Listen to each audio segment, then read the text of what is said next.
तो आपका कोई इरादा भूपेश बघेल जी से इस विषय में मुलाकात करने का? क्योंकि जोगी परिवार को कांग्रेस से बाहर आना पड़ा, इसके लिए जिस शख्स को जिम्मेदार माना गया उनका नाम भूपेश बघेल था। क्या आपको नहीं लगता है कि भूपेश बघेल को भी राजी किया जाना जरूरी होगा? भूपेश बघेल जी को मैं बहुत सम्मान करती हूँ।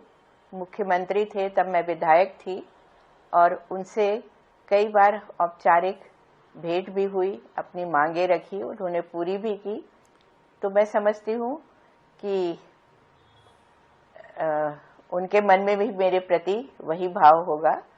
उनके परिवार में भी जब उनकी माताजी नहीं रही थी तब भी जोगी जी और मैं उनके घर दुर्ग में, भिलाई में गए थे और विधानसभा में जैसे मैंने कहा कि बहुत ही अच्छे संबंध थे। जोगी जी की पुण्यतिथि में मैंने उनको मुख्य अतिथि के रूप में आमंत्रित भी किया था, बट किन्हीं कारणवश वो नहीं आ सके, इसका मुझे भी खेद है। परंतु हमारी मुलाकात और बातचीत हमेशा सौहार्दपूर्ण वातावरण में हुई है। आप जो किस्से कहानी बता रही है 3 साल 5 साल पुराने हैं, पर अभी हाल ही में साल भर पहले जो विधानसभा चुनाव हुआ तो भूपेश बघेल को विधायक बनने से रोकने के लिए आपके चिरंजीव पूर्व विधायक अमित जोगी जी तो पाटन में ही ललकार दिए।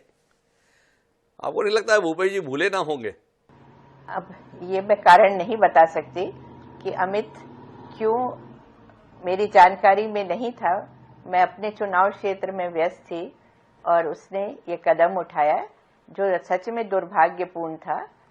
पर उसके बाद जब रिजल्ट आ गए और लगभग 15-20 दिन के बाद भूपेश बघेल जी के पिताजी दिवंगत हुए तो मैं अकेले ही उनके घर जाकर शोक संवेदना व्यक्त की और बहुत अच्छे से उन्होंने हम लोगों के बीच जो बातचीत हुई वो सौहार्दपूर्ण वातावरण में हुई। तो कोई इरादा है आपका भूपेश जी के पास एक बार फिर जाने का? जब वो ये पत्र लिख ही दिया है तो एक बार भूपेश जी से भी बात हो ही जाए। मुझे तो कोई आपत्ति नहीं और मैं उनका हमेशा सम्मान किया है। मैंने कभी उनको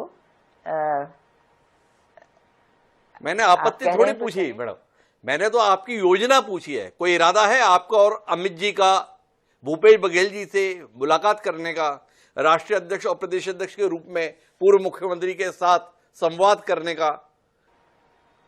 अब योजना तो नहीं है पर आप कह रहे हैं तो उससे मुझे कोई आपत्ति भी नहीं है। और हम लोग अब पड़ोसी हैं। मुख्यमंत्री निवास के सामने मेरा घर है, एक तरफ उनका घर है। तो मैं सोच भी रही थी और देवती कर्मा जी का भी घर है कि एक बार पड़ोसियों के यहाँ जाना चाहिए। तो आपने मुझे सुझाव दिया है और आपके कहने के बाद मैं जरूर उस बारे में सोचकर जरूर मुलाकात करने में मुझे कोई आपत्ति या शंका या नहीं है।